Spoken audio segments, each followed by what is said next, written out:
Bismillahirrahmanirrahim. Assalamualaikum warahmatullahi wabarakatuh. Bersua dalam berita perdana malam ini, saya Razak Abdullah dan saya Rafizah Haji Mahmud. Berita utama malam ini.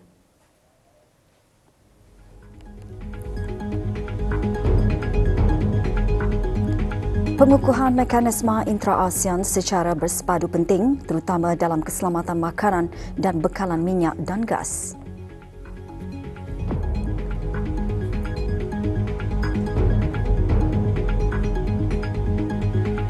Inisiatif pemeliharaan biodiversiti menyokong kesejahteraan rakyat dan pertumbuhan ekonomi.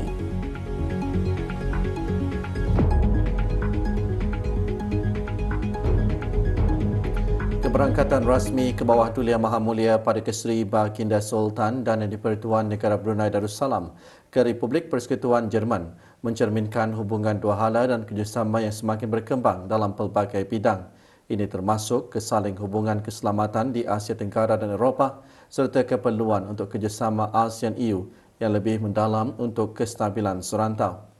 Sorotan keberangkatan rasmi ke Republik Persekutuan Jerman mengimbas kembali detik-detik bermakna hubungan persahabatan yang terjalin antara kedua-dua negara yang menjangkau lebih 40 tahun.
raus.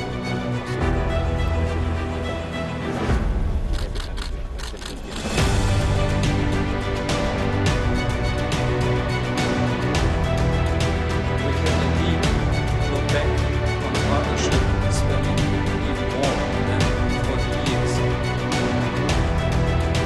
More than 40 years of continuous business.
اللهم أنت الصاحب في السفر والقيامة في الأرض من ذا الذي يشفع عنده.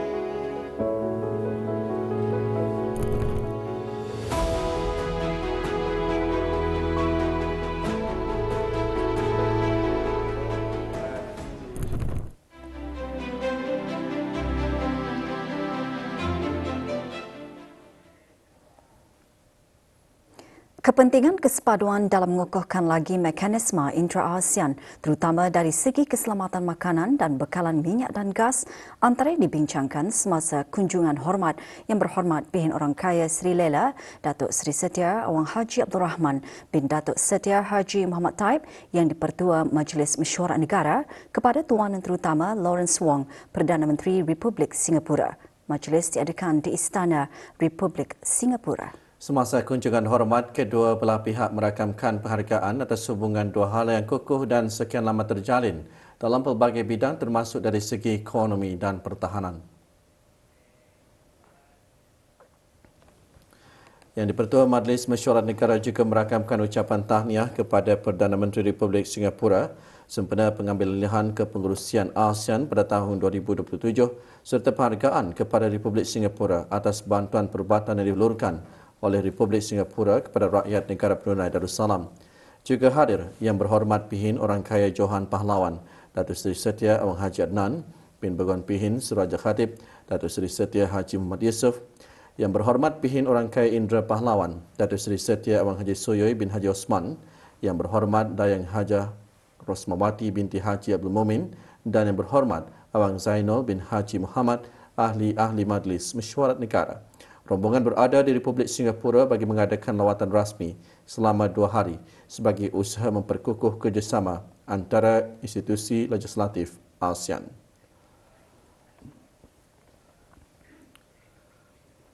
Majlis memulakan tiang bagi projek pembinaan rumah bantuan di bawah skim bantuan perumahan Yayasan Sultan Haji Hassan Al-Bolkiah bagi tahun 2025-2026. Anjuran Yayasan Sultan Haji Hassan Al-Bolkiah berlangsung pagi tadi. Projek pembinaan bagi 4 buah rumah di daerah Brunei dan Muara dan sebuah rumah di daerah Belait berlangsung di Kampung Katok, Jalan Tunku. Majlis disempurnakan oleh Yang Berhormat Bihin Datuk Laila Raja, Major Jeneral Bersara Datuk Paduka Sri Awang Haji Halbi bin Haji Muhammad Yusof, Menteri di Jabatan Perdana Menteri dan Menteri Pertahanan kedua selaku pengerusi Lembaga Pengarah Yayasan. Juga hadir Yang Berhormat Datuk Seri Setia Awang Haji Nazmi Muhammad, Menteri Kebudayaan Belia dan Sukan selaku ahli Lembaga Pengarah Yayasan. Projek pembinaan rumah bantuan berkenaan dijangka siap sepenuhnya pada bulan Oktober tahun ini.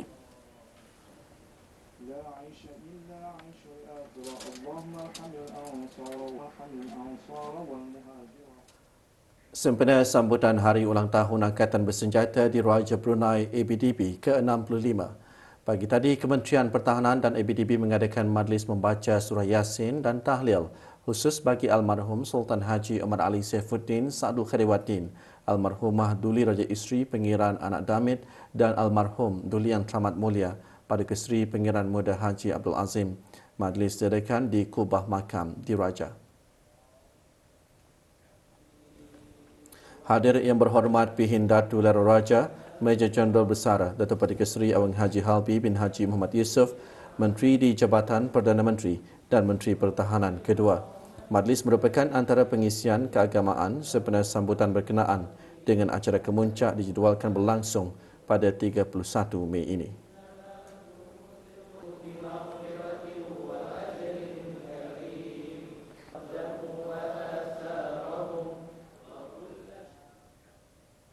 Penyertaan negara dalam Forum Pendidikan Dunia mencerminkan komitmen berterusan dalam memperkokohkan pendidikan berdaya tahan. Ikuti bahan beritanya selepas ini bersama dengan bahan berita lainnya.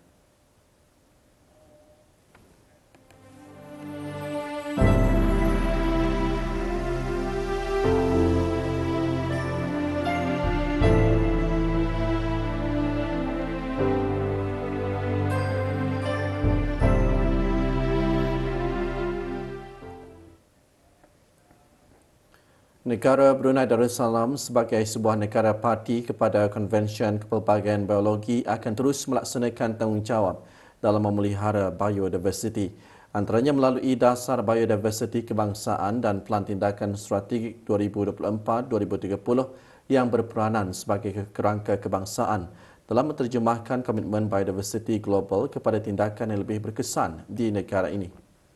Menteri Sumber-Sumber Utama dan Pelancongan mengongsikan perkara itu dalam perutusan sempena Hari Biodiversiti Antarabangsa.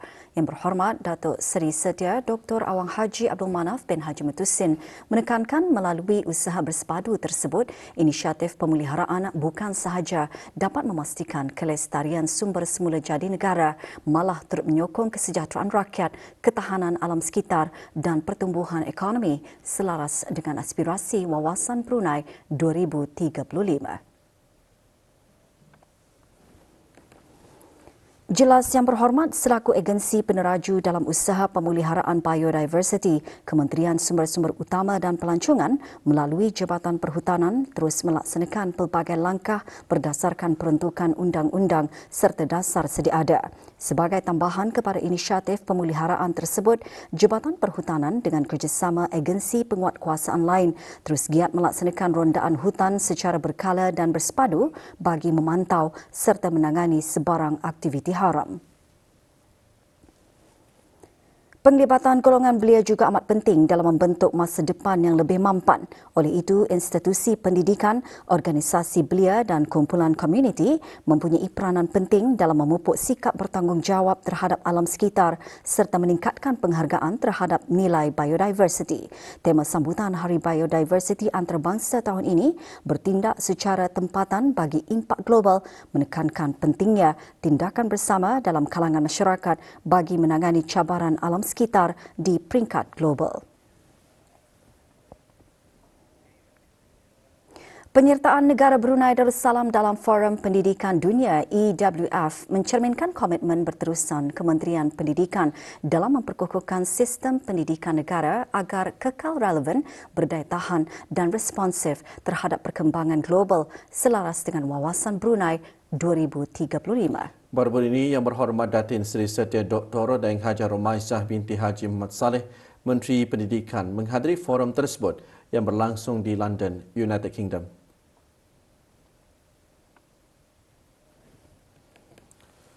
Forum menghimpunkan para menteri pendidikan, pembuat dasar, pemimpin industri dan pakar pendidikan bagi membincangkan perkembangan, cabaran serta hala tuju sektor pendidikan global.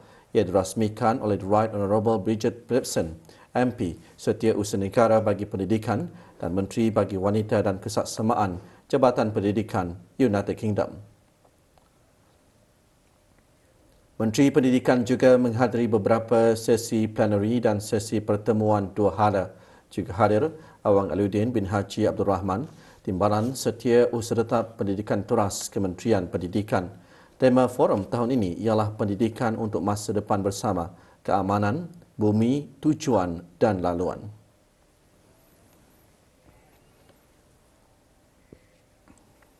Tiga saudara baharu diraikan dalam satu majlis meraihkan saudara-saudara baru Angkatan Bersenjata di Raja Brunei ABDB. Majlis diadakan di Surau Ar-Rahman, Perkemahan Lumut. Hadir Major Jeneral Datuk Paduka Seri Haji Muhammad Hazaimi bin Bul Hassan, Pemerintah ABDB. Majlis bertujuan untuk memberikan galakan kerohanian kepada para saudara baharu dalam harungi fasa baharu kehidupan mereka. Majlis turut diserikan dengan dikir marhaban, taburan bunga rampai serta penyampaian cenderahati kepada saudara baharu.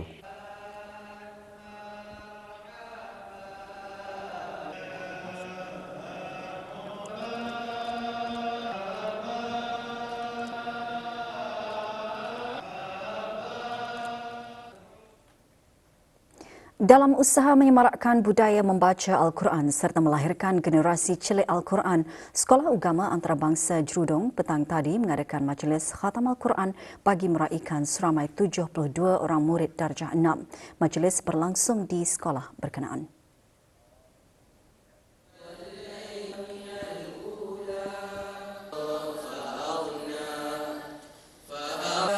Hadir Awang Haji Muhammad Fakhri bin Haji Muhammad Taib, Setiausaha Tetap Protokol Pentadbiran dan Kewangan Kementerian Hal Ehwal Luar Negeri. Penganjuran Majlis Khatam Al-Quran merupakan usaha berterusan dalam mendukung hasrat kerajaan untuk melahirkan generasi yang menjadikan pembacaan Al-Quran sebagai amalan dalam kehidupan seharian.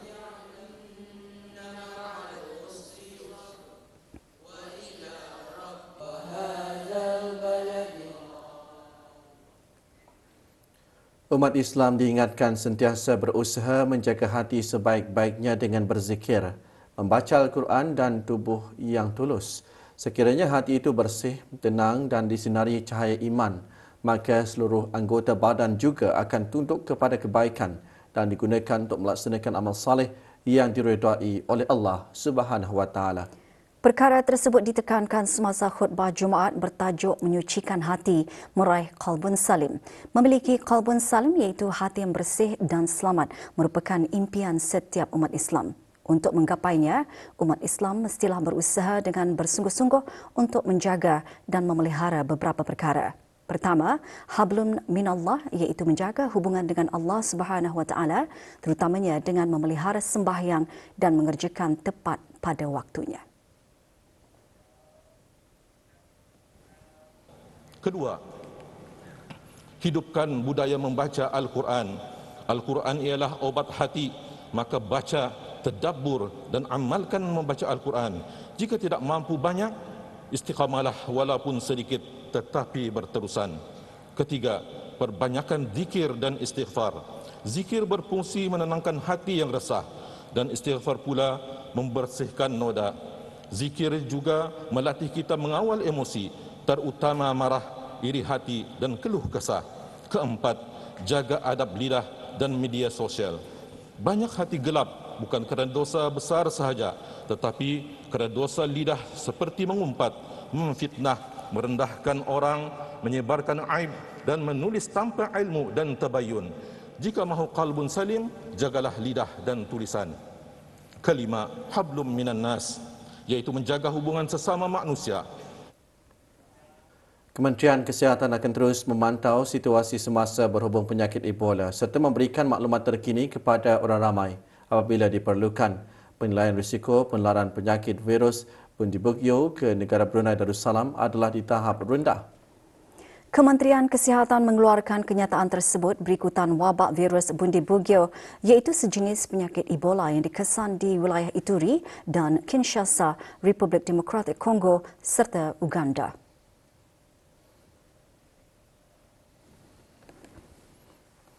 Setakat 16 Mei, 246 kes disyaki, 80 kematian dan 8 kes dilaporkan di beberapa kawasan terjejas di wilayah Ituri.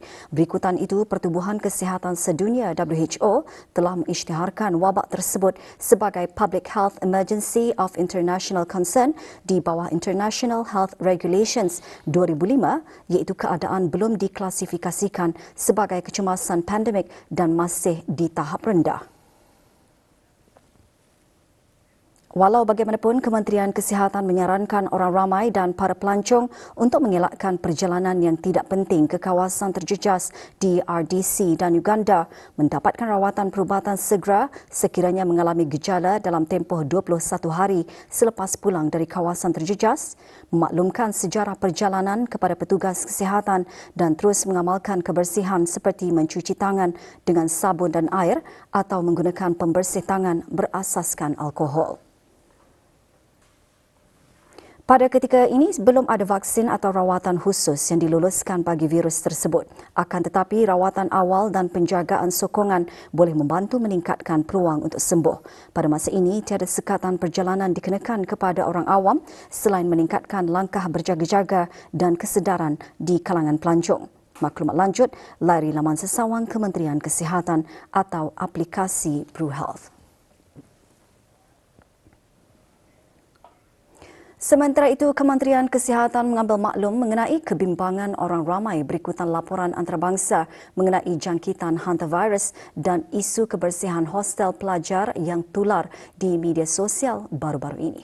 Kementerian Kesihatan telah mengambil langkah segera dengan menjalankan pemeriksaan ke atas premis yang terlibat.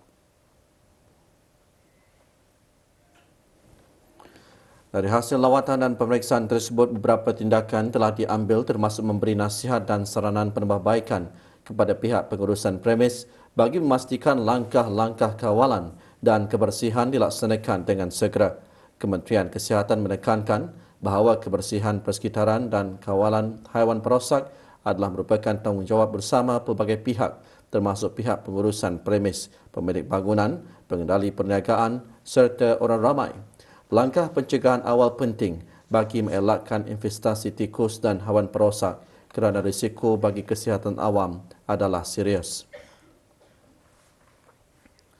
Orang ramai disarankan untuk sentiasa menjaga kebersihan premis dan persekitaran masing-masing dengan mengelakkan pengumpulan barang atau sisa yang boleh menjadi tempat persembunyian tikus, menutup ruang atau lubang yang boleh menjadi laluan haiwan perosak, memastikan makanan dan sampah disimpan serta dilupuskan dengan sempurna dan mendapatkan khidmat kawalan haiwan perosak sekiranya terdapat tanda-tanda investasi tikus.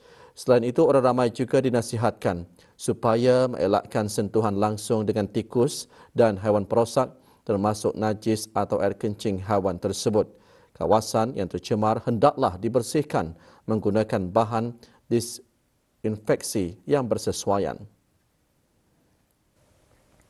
Orang ramai juga disarankan terus berwaspada serta mengamalkan langkah-langkah kebersihan dan sanitasi yang baik sebagai sebahagian daripada usaha bersama dalam melindungi kesihatan awam dan kesejahteraan rakyat di negara Brunei Darussalam. Pihak Kementerian Kesihatan akan terus mempergiatkan pemantauan dan bekerjasama rapat dengan agensi-agensi yang berkaitan bagi memastikan tahap kebersihan. Maklumat lanjut, hubungi talian nasihat kesihatan 148 atau layari laman sesawang rasmi Kementerian Kesihatan.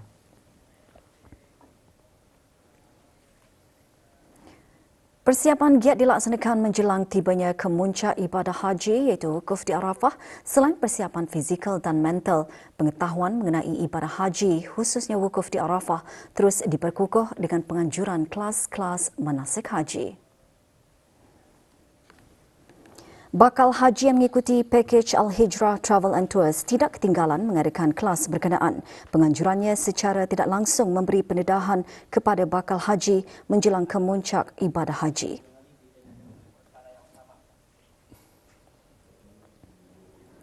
Dalam pada itu, syarikat Darussalam Services sendirian berhad pula mengadakan taklimat persiapan bagi kemuncak ibadah haji dan pulang ke tanah air bagi bakal haji syarikat berkenaan.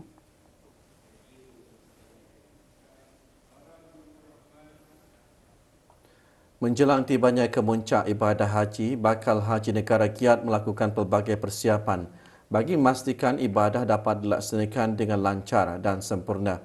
Persediaan tersebut meliputi aspek rohani, fizikal dan mental termasuk menjaga kesihatan serta memperbanyakkan amalan ibadah. Fizikal, mental, pada semua. Di sini pun kami sentiasa kena bagi ulang kaji, munasik haji. Sentiasa ada diberi ulang kaji untuk persediaan yang sebenarnya. Banyakkan berehat, pasal cuaca pun terlampau ekstrim panas ya. Banyakkan sembahyang, taubat. InsyaAllah mudah-mudahan semua kami jemaah negara Brunei Darussalam akan dikurniakan kesehatan yang baik, tambahan dan keimanan dalam pengetahuan dalam menjalani ibadah.